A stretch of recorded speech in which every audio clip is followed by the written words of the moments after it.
नमस्कार, बहुत स्वागत है आपका खबर दोपहर में। आपके साथ मैं हूं सोनाली सिंह। रामचरितमानस पर बिहार की सियासत इस वक्त बेहद गर्म है। अब इस विवाद पर जेडीयू अध्यक्ष ललन सिंह का एक बड़ा बयान सामने आ चुका है।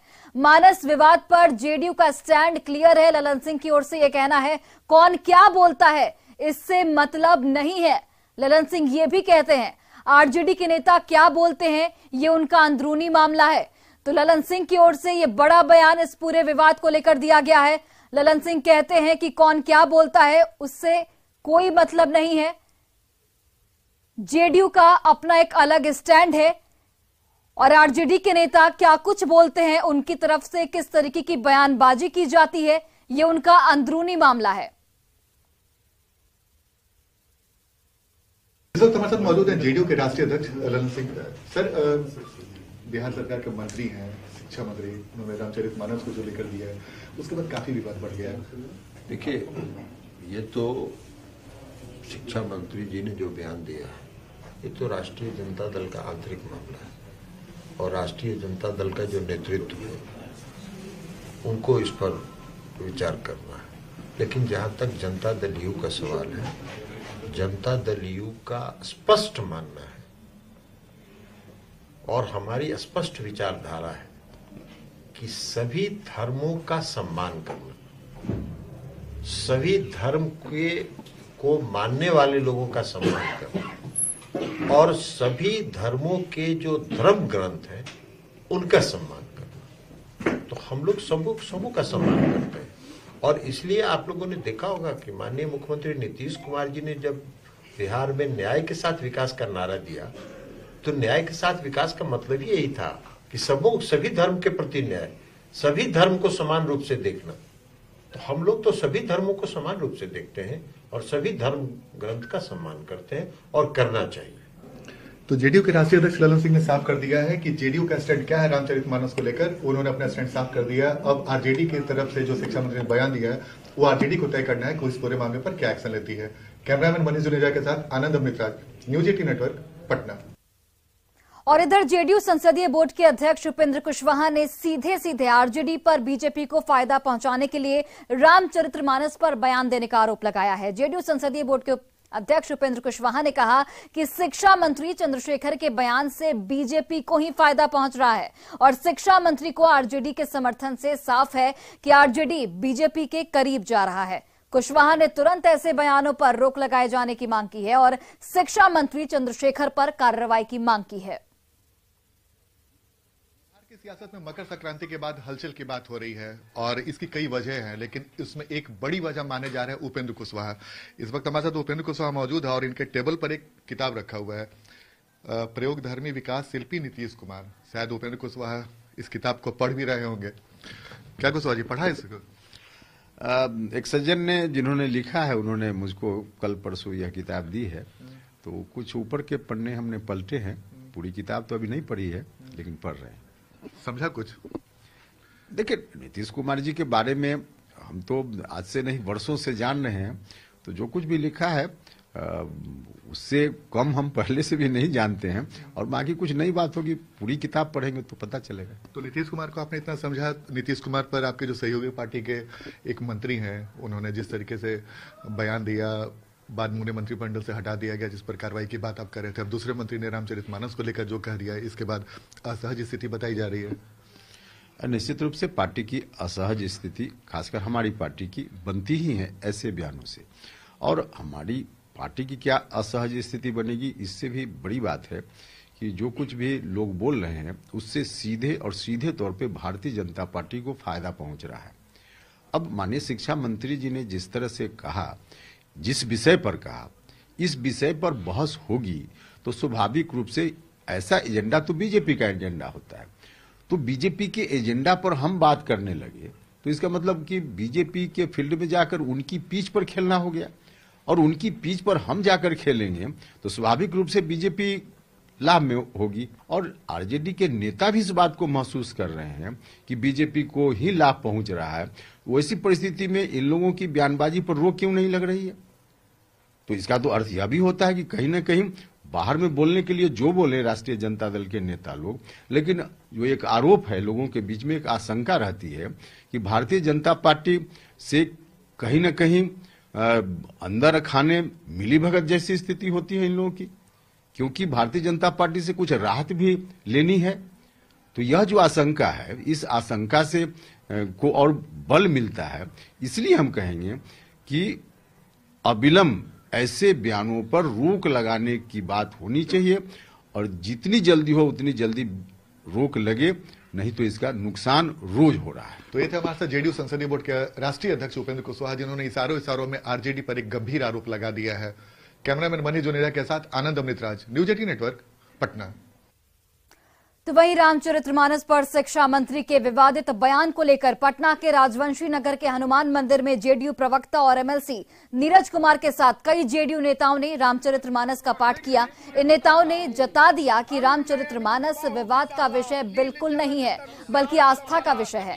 रामचरितमानस भारत के जनमानस में बसा हुआ है। रामचरितमानस भारत के लोगों के रोम रोम में बसा हुआ है। मैं बला और अति बला दो शक्ति तुम्हें कहा जा सकता है कि ये जवाब है आरजेडी को। कहे सुदर्शन हरिना सब सुख दुर्लभ होए, मन की वृत्ति अनंत है कभी न पूरा होए, एक मिले और है नित नित नूतन होए।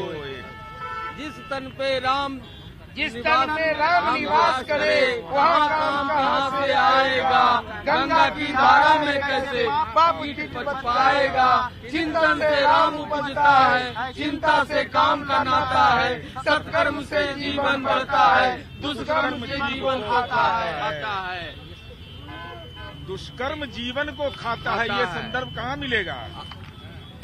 जब ते राम ब्याही घर आए, नित नव मंगल मोद बधाए, जय जय न तऊ बन बंधु बिछऊ पिता बचन मनते नहीं। आओ गाए गीत मनोहर, राम का आशीष पाए, दुख संकट को दूर भगावे, राम को गले लगाए। तुम अनंत हो दिव्य प्रवाह हो, राम तुम्हारा मूल ऐसी करनी करो जगत में, राम रहे अनुकूल।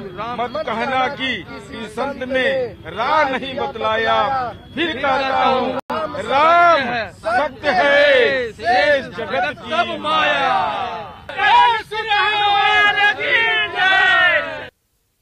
और शिक्षा मंत्री के बयान के विरोध में जेडीयू की ओर से रामचरितमानस का पाठ किए जाने के बाद आरजेडी ने जेडीयू पर निशाना साधा है और कहा है कि जेडीयू अपनी चिंता करे, हमारी नहीं।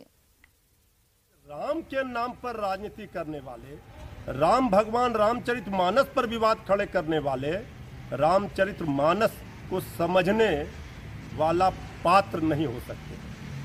हमारे शिक्षा मंत्री जी ने कहीं कोई ऐसी बात ही नहीं की जिसको लेकर इतना बड़ा कोई हमारे सहयोगी आरोप लगा दे हमारी पार्टी पर। हमारी पार्टी के नेता हमारी पार्टी की चिंता करने के लिए सक्षम है। जो लोग बयान दे रहे हैं वो अपनी पार्टी की चिंता करें तो बेहतर होगा।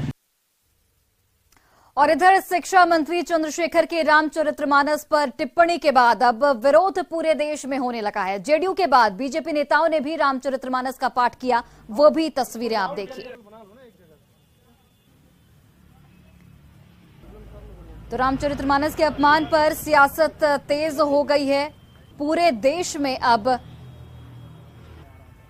जो विरोध के सुर हैं वो सुनाई देने लगे हैं। बीजेपी नेताओं की ओर से भी रामचरितमानस का पाठ किया गया। तस्वीरें भी आपको लगातार दिखा रहे हैं।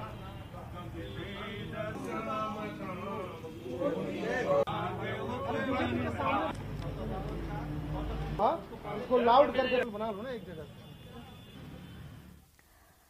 केंद्रीय गृह राज्य मंत्री नित्यानंद राय ने शिक्षा मंत्री चंद्रशेखर के बयान को हिंदू धर्म का अपमान करने वाला बताया है। उन्होंने कहा है कि चंद्रशेखर सीएम नीतीश कुमार और डिप्टी सीएम तेजस्वी यादव की शह पर ही हिंदू धर्म को गाली दे रहे हैं।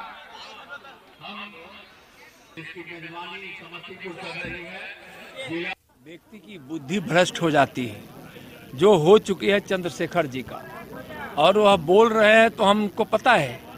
उनको बोलकर अपने मुख्यमंत्री जी को, अपने इस सूबे के प्रधान को, यानी कि सूबे के प्रधान माननीय मुख्यमंत्री श्रीमान नीतीश कुमार जी को और इस सूबे के उप मुख्यमंत्री तेजस्वी जी को खुश करने के लिए ऐसा बयान दे रहे हैं। हिंदुओं को गाली दे रहे हैं, रामायण को कह रहे हैं कि इसमें बहुत बकवास की बातें हैं। तो किसी भी धर्म का, हम लोग सर्वधर्म सब बाप की बात है, किसी भी धर्म के किसी भी ग्रंथ को अनादर नहीं करना चाहिए।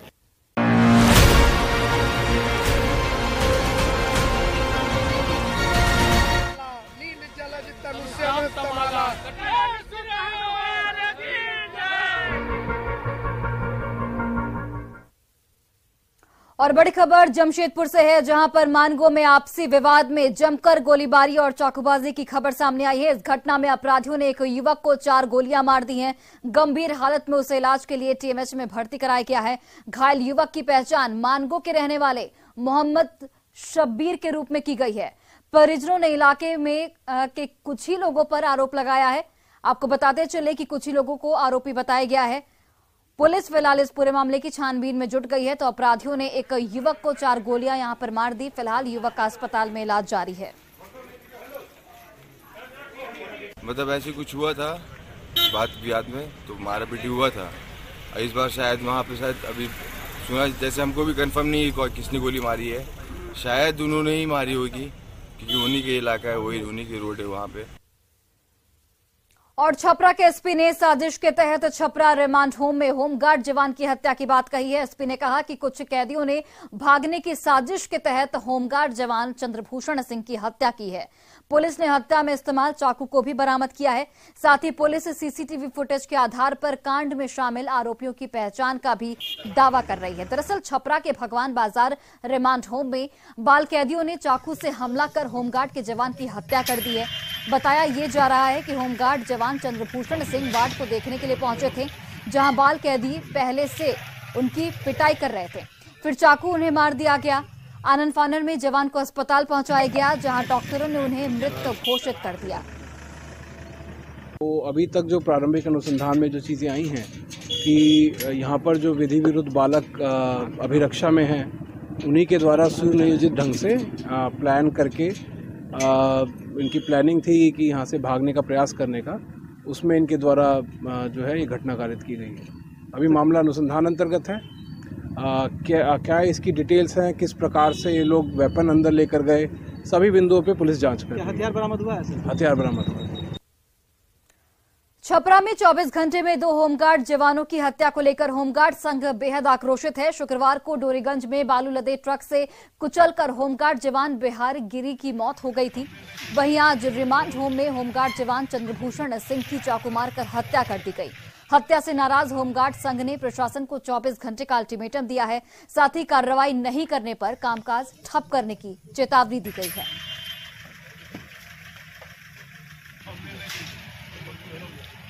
24 घंटा में पहले कल शाम को हुई डोरीगंज थाना में यातायात में प्रतिनियुक्त गृह रक्षक बिहारी गिरी का बालू वाले ट्रक ने या कोई वाहन उसके पैर पर चढ़ा दिया, जिसके कारण बहुत ज़्यादा ब्लड गिरने के कारण उसका देहांत पटना पीएमसी जाते जाते हो गया। कल यहाँ बालगिरी में प्रतिनियुक्त गृह रक्षक को कैदियों के द्वारा मार दिया गया है। अगर जिला प्रशासन दोनों अभियुक्तों को पकड़कर उस पर अनुशासनिक कार्रवाई नहीं हो रही है, तब उसके बाद हम लोग पूरे गृह रक्षक सभी लोग विधि व्यवस्था ड्यूटी को ठप करते हुए रोड पर आमरण अनशन और धरना प्रदर्शन का कार्यक्रम आयोजित करेंगे। और सीतामढ़ी नगर निगम के इलाके में बाघ की मौजूदगी से स्पष्ट संकेत मिले हैं। कई जानवरों को बाघ ने अपना निशाना यहां पर बनाया है। पहले 2 घोड़े, उसके बाद कई जंगली सुअर बाघ का शिकार हो चुके हैं। बाघ को पकड़ने के लिए बगहा से वन विभाग की टीम को बुलाया गया है। इतना ही नहीं, बाघ को पकड़ने के लिए वन विभाग की टीम ने कई तरह के उपाय किए। जगह जगह जाल लगाए गए, लेकिन बाघ को पकड़ना यहां मुश्किल ही नहीं, नामुमकिन लग रहा है। समय समय पर बाघ अपना इलाका बदल रहा है, जिसकी वजह से आसपास के इलाके के लोगों में दहशत का माहौल है। बाघ के पग मार्ग को आधार बनाकर बाघ की खोज की जा रही है।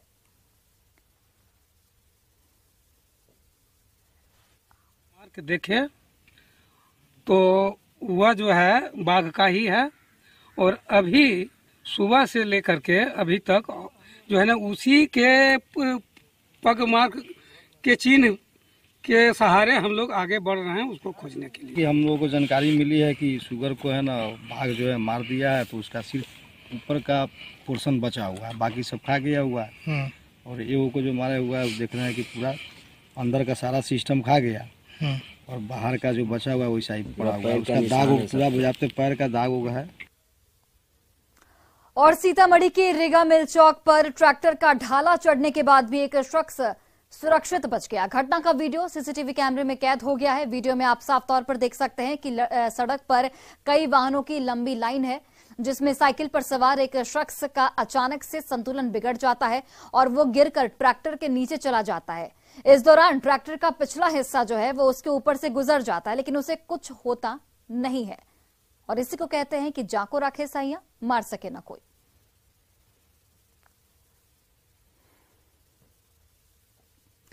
मकर संक्रांति के दिन पतंग उड़ाना शुभ माना जाता है, इसलिए आज पटना विमेंस कॉलेज की छात्राएं पतंग उड़ाती नजर आईं। जायजा लिया हमारी सहयोगी विनीता मिश्रा ने।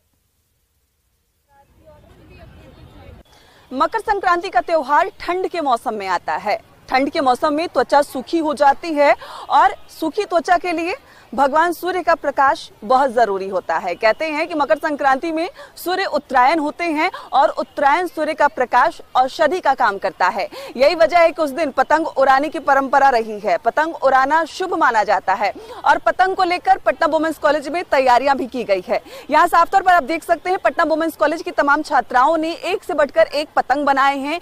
जो लड़कियां हैं जिन्होंने ये पतंग बनाए हैं, हम उन्हीं से जानते हैं कि आखिर मकसद क्या है। क्या नाम है?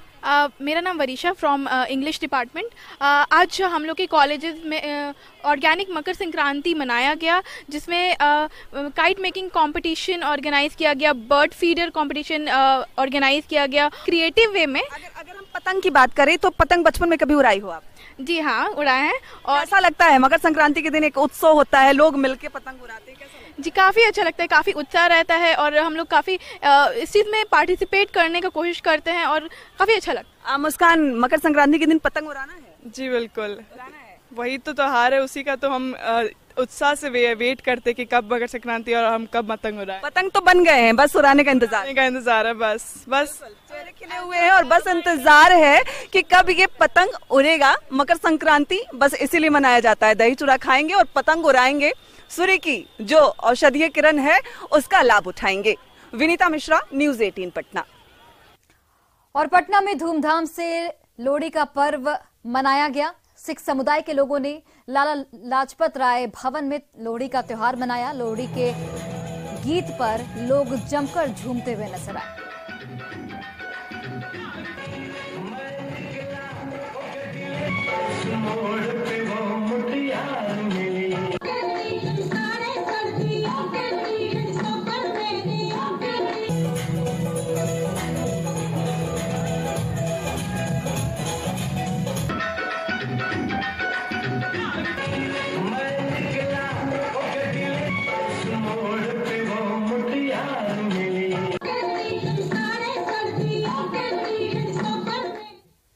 और फिलहाल इस बुलेटिन में बस इतना ही। आप देखते रहिए न्यूज़ 18 बिहार झारखंड।